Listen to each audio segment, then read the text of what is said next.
very good evening to all once again.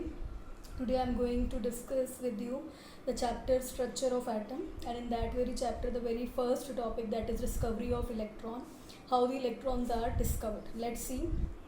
You all know, and you all are familiar with the word electron, and you all know it is negatively charged, as you have read about it in 9th standard.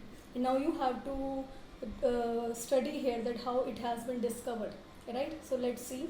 There is one experiment that is termed as discharged tube experiment, and in this experiment one glass tube is taken, right? One glass tube is taken which is made up which is cylindrical in shape, and this glass tube further is connected with the high source of voltage, that is a battery. Then it has further two plates, right? One is acting as cathode and another is acting as anode. Cathode is negatively charged and anode is positively charged, and it is further connected with the vacuum, and the function of this vacuum is to decrease the pressure, right? So now let's see what will happen.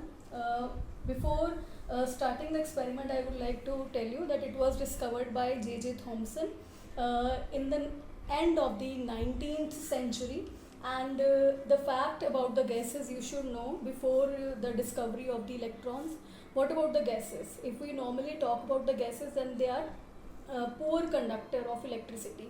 They cannot conduct electricity, but if you change the conditions, you decrease the pressure, or you provide high voltage, then you can change its nature. You can make it conductive also. So let's see how this property of gases has been used to know that how the electrons are discovered. So here there is a discharge tube. In the first case, what has happened, that any gas has been taken in the discharge tube, any gas is there, right, and it is at normal pressure, so it is non-conducting in nature, it is not conducting in nature, right? After this, what has happened, with the help of this vacuum pump, some of the gas has been released from the discharge tube. This has decreased the pressure of the gas near about 10 raised to power minus 2 atmosphere, right? And after decreasing the pressure, what has happened, the nature of the gas has been changed. It has become conducting. You can see here also, after releasing the after releasing the gas from the vacuum pump, the pressure will be decreased and it will become conducting in nature, and you can observe the light will be emitted at that time. In this case, you can observe the emission of the light when the pressure of the gas will be decreased, right, at high voltage. So this is the first change, right? And after that, pressure further, if more decreased, more reduced, then glow of the light will become weak. You can see here, and glow in the tube stops. Gas continue to conduct electricity, and you can observe here the glowing glass, right?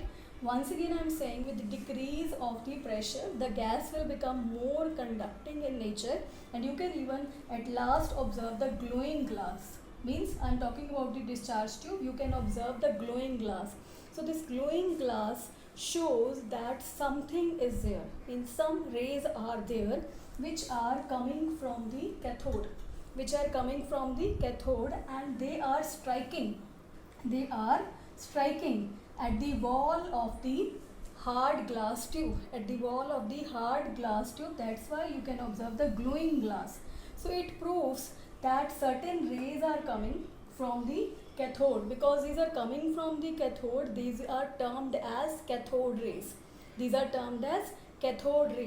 But my question, that how the electron has been discovered. So in order to prove that cathode rays further lead to electrons, we need to prove here that the cathode rays have negatively charged particles, and that will be discussed in the next part.